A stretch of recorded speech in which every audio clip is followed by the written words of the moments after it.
Morning. இன்றைக்கி நீங்கள் பார்க்க போகிறது டியூஸ்டே மார்னிங் ரொட்டீன். எவ்ரிடே என்னோடய மார்னிங் வந்து ஃபஸ்ட்டு ஒர்க் நான் பால் காய்ச்சறது தான். என்னோடய மார்னிங் ரொட்டீனில் அது வந்து டிஃபால்ட்டாக இருக்கும். அதுக்கு அடுத்த ஒர்க்குன்னு பார்த்திங்கன்னா நைட்டு நான் வாஷ் பண்ண வெசல்ஸ் எல்லாமே எடுத்து அரேஞ்ச் பண்ணுறது. பிகாஸ் நான் எப்போவுமே சைட் பை சைடு பாத்திரம் விளக்கிட்டே இருப்பேன். ஸோ ஆல்ரெடி நல்லா ட்ரைடு வெசல்ஸில் நான் இப்போ விளக்கி அதை வைக்கும்போது அதெல்லாம் மறுபடியும் ஈரமாகும். அதனால் ஃபர்ஸ்ட்டு வெசல்ஸ் எல்லாம் எடுத்து அரேஞ்ச் பண்ணிட்டு தான் என்னோடய மீல் அண்ட் பிரேக்ஃபாஸ்ட் ப்ரிப்பேர் நான் ஸ்டார்ட் பண்ணுவேன். ஸோ இப்போ இந்த ஒர்க் முடிச்சது. நெக்ஸ்ட் ஒர்க் பார்த்திங்கன்னா நைட்டு வந்து நான் கொள்ளு ஊற வச்சுருந்தேன். அதை வேக வைக்கிறதுக்காக ஒரு சின்ன குக்கரில் கொள்ளை சேர்த்தி கொஞ்சம் தண்ணி கல்லுப்பு சேர்த்தி வேக வச்சிட்றேன். இன்னொரு பக்கம் அரிசியை களைஞ்சி அதை வந்து தண்ணியில் ஒரு 20 மினிட்ஸாவது ஊறினா தான் நல்லாயிருக்கும். ஸோ அதனால் அதை பண்ணிகிட்ருக்கேன். ஏன்னா எனக்கு ஒரு அடுப்பில் குக்கர் இருக்குது, இன்னொரு அடுப்பில் பால் வச்சுருக்கேன். ஸோ அந்த கேப் வரைக்கும் அரிசி ஊறட்டும் அப்படின்னு அதை ரெடி பண்ணிகிட்ருக்கேன். ஸோ இப்போ பார்த்திங்கன்னா என்னுடைய அடுத்த ஒர்க் வந்து ரசத்துக்கு புளி ஊற வைக்கிறது. ஸோ இது எல்லாமே இப்போ ப்ரெப் இதை முடிஞ்சதும் நெக்ஸ்ட்டு நான் பண்ண போகிறது நல்லா ஸ்ட்ராங்காக காஃபி. எவ்ரிடே எனக்கு மார்னிங் வந்து my day successfully starts with coffee. அதுதான் எனக்கு வந்து ஒரு குட் ஸ்டார்ட்டாக இருக்கும். காஃபி தான் எனக்கு. ஸோ அதனால் காஃபியை குடிச்சிட்டு அடுத்தது நம்மளோட யூஷுவல் ஒர்க் ஸ்டார்ட் பண்ண போகிறோம். இப்போ கொள்ளு வெந்துருச்சு. அதுக்கப்புறம் சாப்பாடு வைக்கிறதுக்கு ஒலை வச்சுட்டேன். நெக்ஸ்ட்டு வெஜிடபிள் வந்து கட் பண்ண ஆரம்பிக்க போகிறேன். இன்றைக்கி நான் பிளான் பண்ணியிருக்கிறது வந்து கத்திரிக்காய் உருளைக்கிழங்கு பொரியல். ஸோ கத்திரிக்காயும் உருளைக்கிழங்கையும் நான் வந்து ஒரே சைஸில் கட் பண்ணி ஆட் பண்ண போகிறேன். உருளைக்கிழங்கு நான் தனியாக குக்கரில் வேக வச்சு அதை பீல் பண்ணுவோம்ல, அந்த மாதிரி ப்ரொசீஜரில் எனக்கு பண்ணல. ஸோ அதனால் அது எல்லாமே கட் பண்ணி நான் தண்ணியில் போட்டுட்டேன்.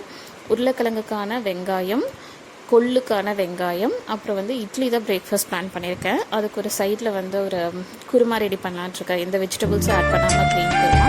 அதுக்கான வெங்காயம் இதெல்லாமே கட்டி பண்ணணும். ஸோ இதெல்லாமே நான் வந்து வெஜிடபிள்ஸ் கட் பண்ணுறதுக்குள்ள ஒரு பக்கம் எனக்கு வந்து சாப்பாடும் ரெடி ஆகிடும், இன்னொரு பக்கம் கொள்ளு வெந்துடும். ஸோ இந்த ஒர்க் எல்லாம் முடிச்சுட்டு அடுத்தது நான் பண்ண போகிறது பார்த்திங்கன்னா உருளைக்கிழங்கு கத்திரிக்காய் பொரியல்.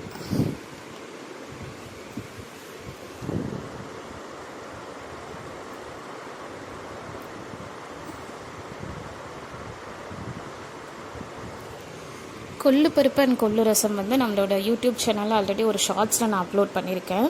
கொள்ளு துவையல் அண்ட் கொள்ளு ரசம் செய்கிறது எப்படின்னு உங்களுக்கு வேணும்னா அதை நீங்கள் போய் பார்த்துக்கோங்க. அந்த லிங்க் வேணாலும் நான் ஃபஸ்ட் கமெண்ட்டில் வைக்கிறேன், டிஸ்கிரிப்ஷன்லேயும் கொடுக்குறேன்.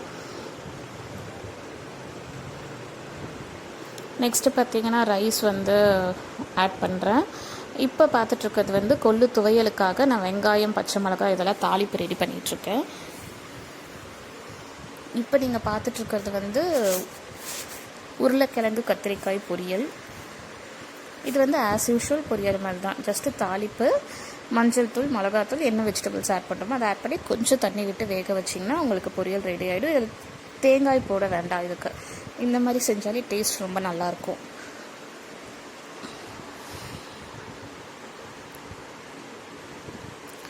இப்போ நல்லா ரைஸ் வெந்துருச்சு. ஸோ ரைஸ் வந்து நம்ம வடிச்சிடலாம். அதுக்குள்ளே பொரியல் ரெடி ஆகிடுச்சு. ஸோ பொரியலையும் நான் ஒரு பவுலில் வந்து ட்ரான்ஸ்ஃபர் பண்ணிடுறேன். என்னுடைய அடுத்த ஒர்க் வந்து இப்போ கொள்ளு தாளிக்க போகிறேன்.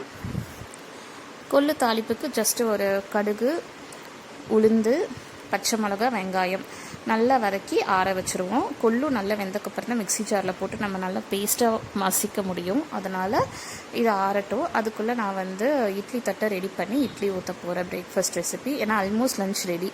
இன்னும் ரசம் மட்டும் வச்சு இது மிக்ஸி ஜாரில் போட்டு துவையல் அரைச்சோன்னா எனக்கு லஞ்ச் ப்ரிப்ரேஷன் முடிஞ்சது. ஸோ இப்போ பிரேக்ஃபாஸ்ட் ட்ரிப் ஸ்டார்ட் பண்ணிட்டேன்.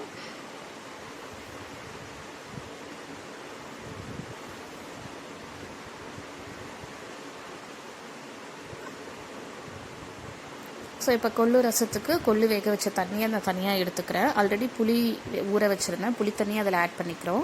ஸோ இப்போ கொள்ளு இட்லி ரெடி ஆகிடுச்சு. கொள்ளு துவையல் தயார் பண்ணிட்டேன். ஒயிட் ரைஸு, கத்திரிக்காய் உருளைக்கிழங்கு பொரியல் ரெடி, ரசம் ரெடி ஆகிட்டே இருக்குது. இன்னொரு பக்கம் இட்லிக்காக நான் ப்ளெயின் குருமா செஞ்சுருக்கேன். தேங்க்யூ.